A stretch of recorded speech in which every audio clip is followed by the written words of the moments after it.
بسم اللہ الرحمن الرحیم۔ تا التانی سے الساکنہ تلحق للماضی تلحق الماضیہ للتانیث المسند الیہ۔ یہاں سے مصنف رحمۃ اللہ علیہ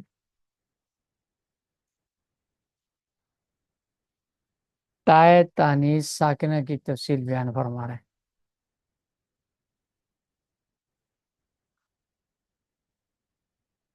مصنف رحمۃ اللہ علیہ نے یہاں تین باتیں بیان فرمائی ہیں تائے تانیث سے متعلق۔ ایک بات تو یہ کہ تلحق تا التانی سے ساکنہ تو تلحق الماضیہ للتانیث المسند الیہ، کہ تائے تانیث ساکنہ فعل ماضی کے واحد مؤنث کے صیغے میں لائی جاتی ہے لتانیث المسند الیہ، کہ جو آگے آنے والے فاعل کے مؤنث ہونے پر دلالت کرے تاکہ شروع ہی سے فاعل کے مؤنث ہونے کا علم حاصل ہو جائے، جیسے قامت ہندن، ضربت ہندن، اکرمت ہندن، قامت ہندن۔ اور یہ تا اصلاً ساکن ہوتی ہے، اس لیے اس کو تائے تانیث ساکنہ کہا جاتا ہے۔ بعض اوقات البتہ یہ کسی عارض کی وجہ سے، اجتماعی ساکنین کے عارض کی وجہ سے اس پر حرکت بھی آ جاتی ہے، لیکن وہ حرکت اصلی نہیں ہوتی بلکہ عارضی ہوتی ہے، جیسے اقامت میں کہتے ہیں نا قد قامت الصلاۃ، اس میں قامت الصلاۃ تا کے نیچے کسرہ ہے، یہ آگے الصلاۃ کے ساتھ ملانے کے لیے، ورنہ تا اصل ساکن ہے قامت الصلاۃ، تو یہ تا اصلاً ساکن ہے۔ آگے کبھی کلمے کے ساکن ہونے کی وجہ سے اجتماعی ساکنین سے بچنے کے لیے اس کو حرکت بھی دے دیتے ہیں، تو یہ تائے تانیث الساکنہ تلحق الماضیہ للتانیث المسند الیہ، یہ پہلی بات ہوگی یہاں تک۔ دوسری بات ہے فَإِنْ كَانَ ظَاهِرًا غَيْرُ حَقِيقِيٍّ،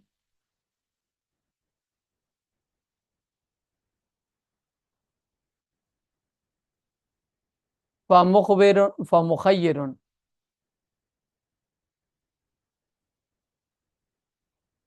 یہ دوسری بات ہے۔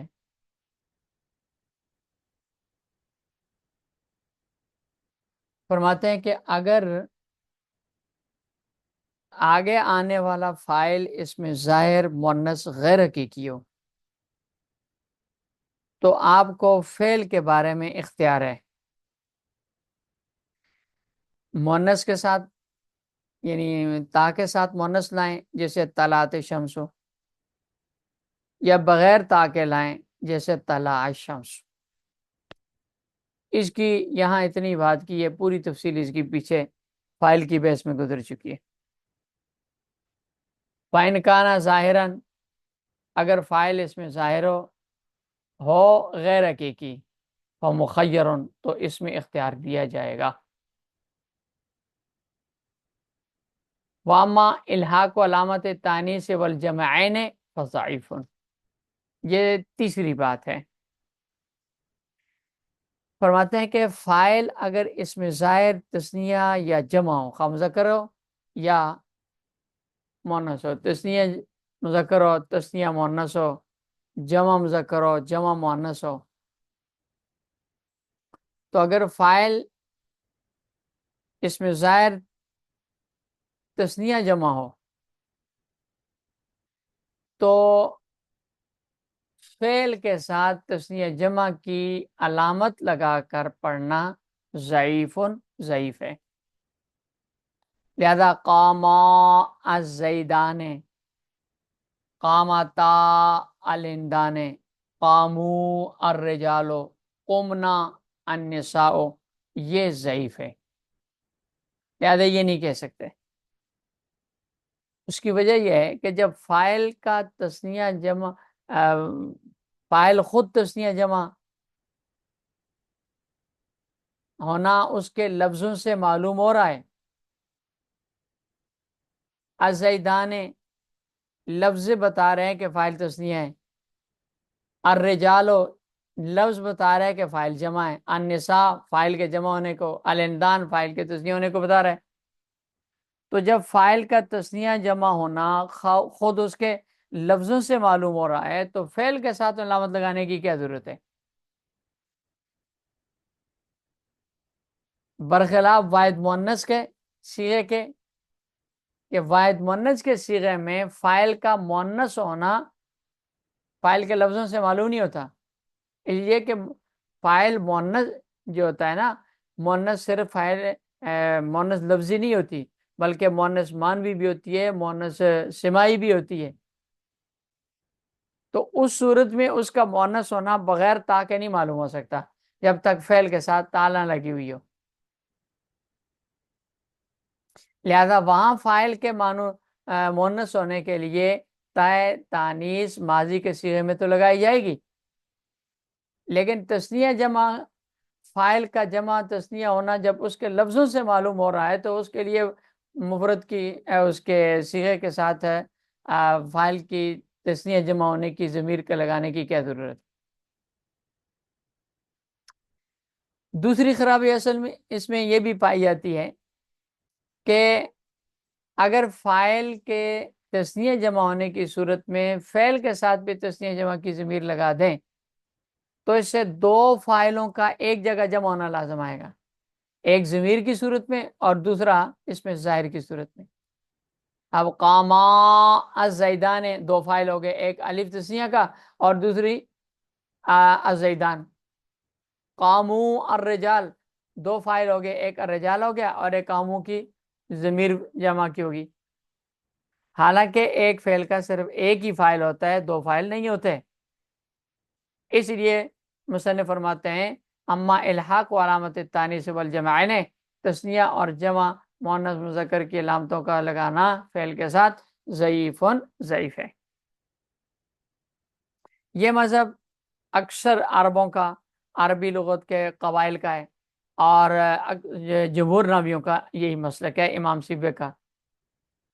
جبکہ عربوں کا ایک قبیلہ ہے بنو الحارث اور ناویوں کی ایک جماعت ہے۔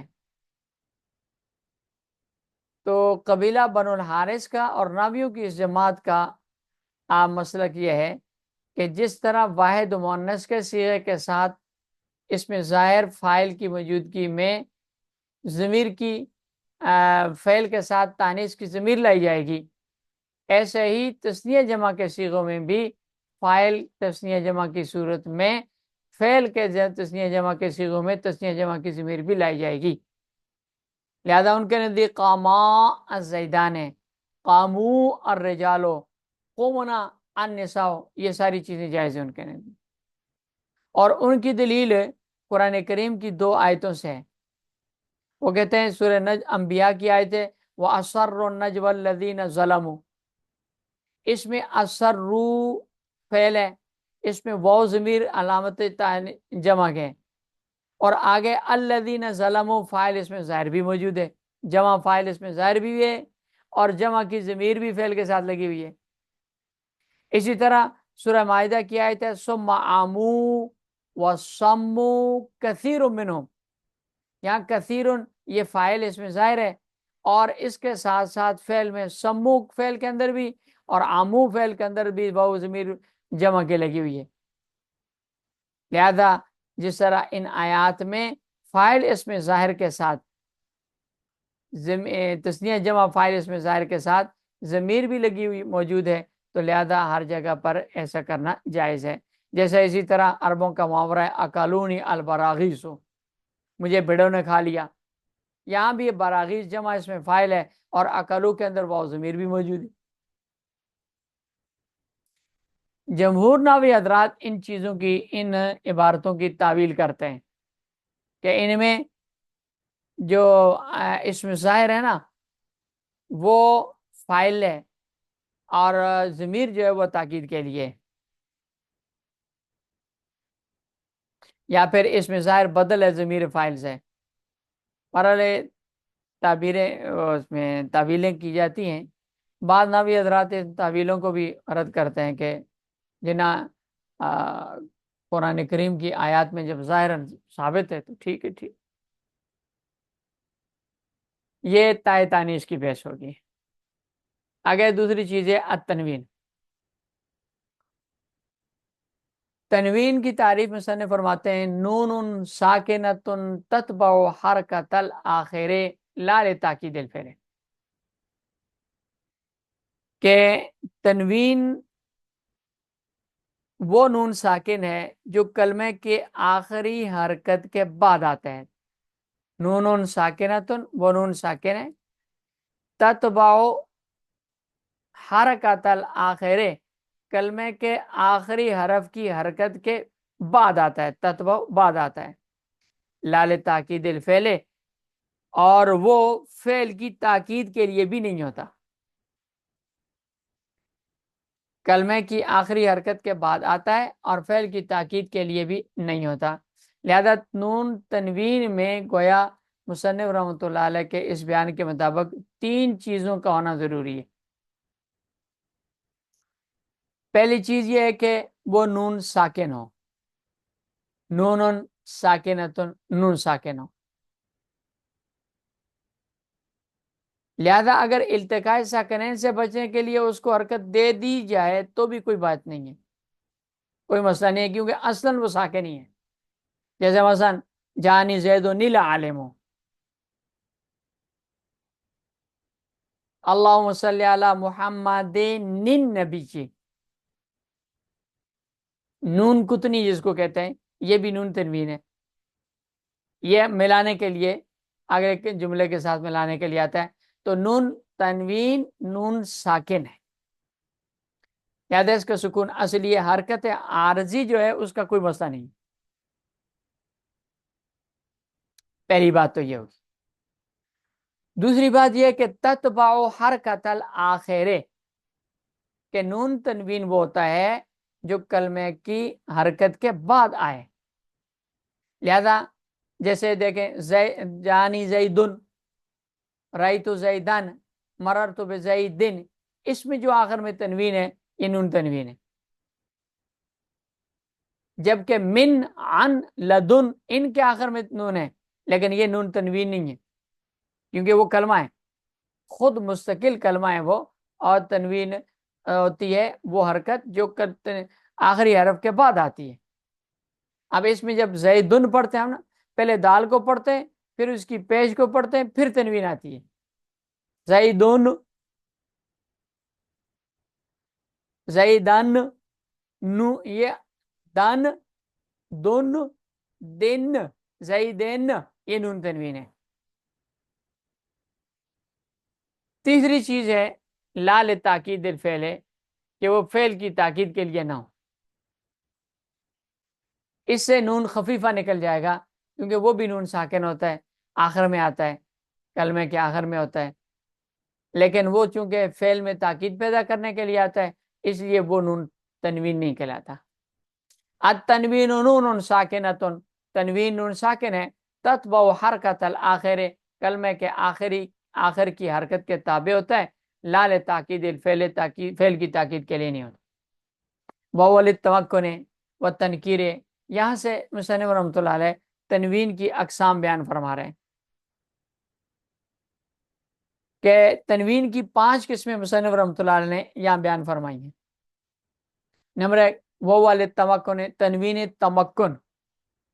اس کو تنوین صرف بھی کہتے ہیں، کیونکہ یہ کلمے کے منصرف ہونے پر دلالت کرتی ہے، یعنی وہ تنوین جو اس میں متمکن کے آخر میں آتی ہے، اس میں معرب منصرف کے آخر میں آتی ہے، یہ تنوین تمکن کہلاتی ہے۔ نمبر 2 تنوین تنکیر و تنکیر، تنوین تنکیر یعنی وہ تنوین جو کلمے کے نکرہ ہونے پر دلالت کرتی ہے، جیسے نیچے بینستر لکھے،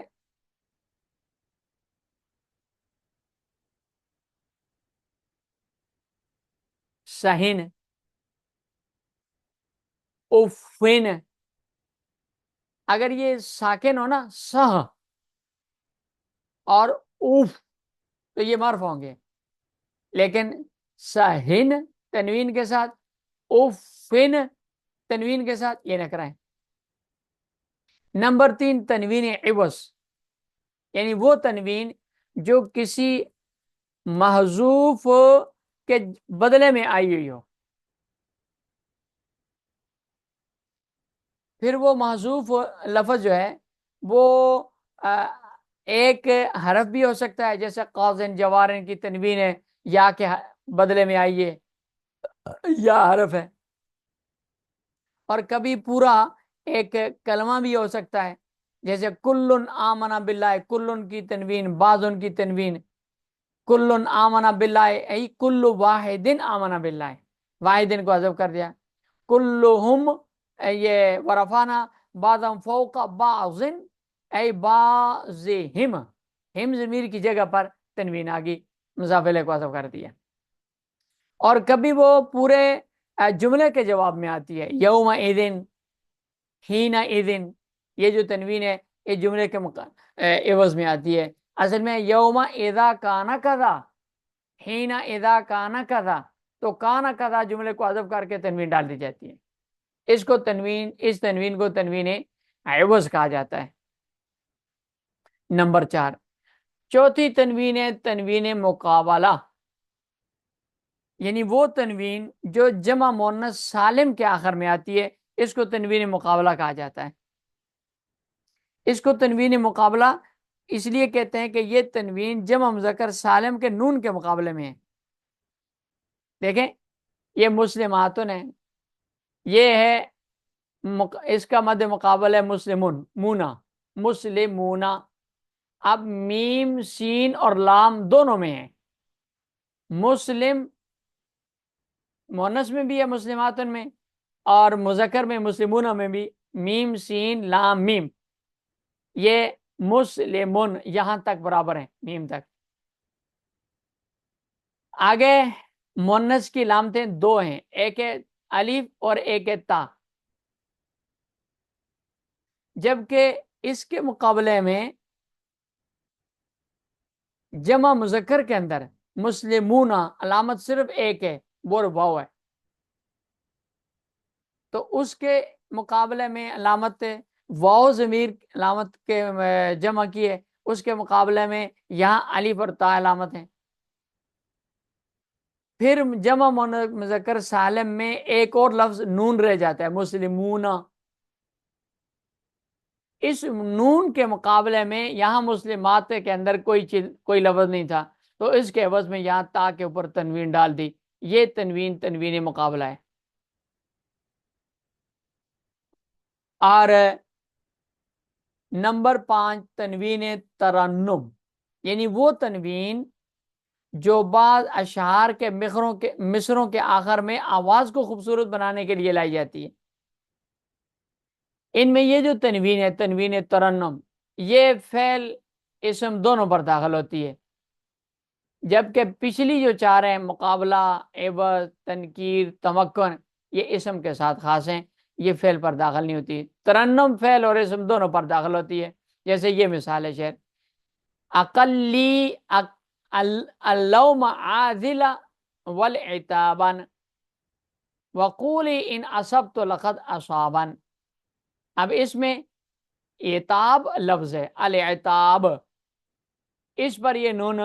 ترنم کی ہے، عتاب اسم ہے۔ اسی طرح اصابہ یہ فعل ہے، اس پر یہ نون ترنم کی ہے، اصابہ فعل پر آئے گی، یہ تنوین ترنم ہے۔ اقلی اللوما ملامت کو کم کرو،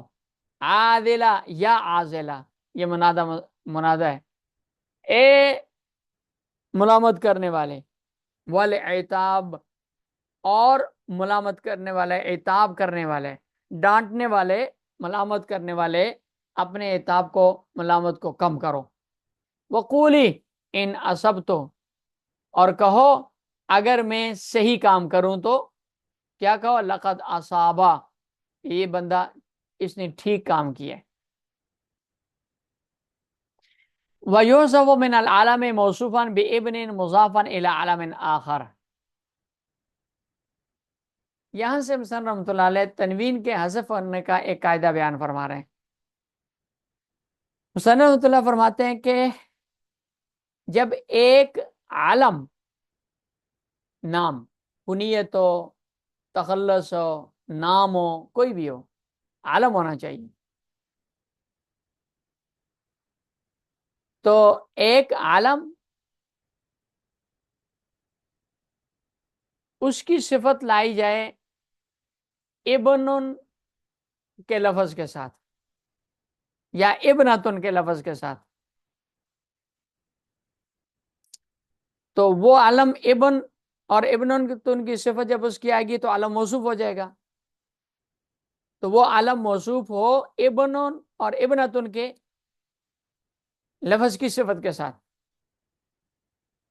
اور پھر مضافن الی عالم آخر، وہ ابن اور ابنتن آگے دوسرے اور عالم کی طرح مضاف ہو، تو پھر کثرت استعمال کی وجہ سے پہلے عالم سے تنوین کو حذف کر دیا جائے گا۔ جاءنی زید بن عامر، زیدن تھا، جاءنی زیدن، میرے پاس زید آیا، لیکن یہ عالم زید اس کی صفت لائی ابن کے لفظ کے ساتھ، وہ زید جو عمر کا بیٹا ہے وہ ابن کا لفظ آگے عمر کی طرف مضاف ہو گیا، لہذا لفظ زید سے تنوین کو حذف کر دیا جاءنی زید بن عامر۔ وَيُحْذَفُ مِنَ الْعَالَمِ،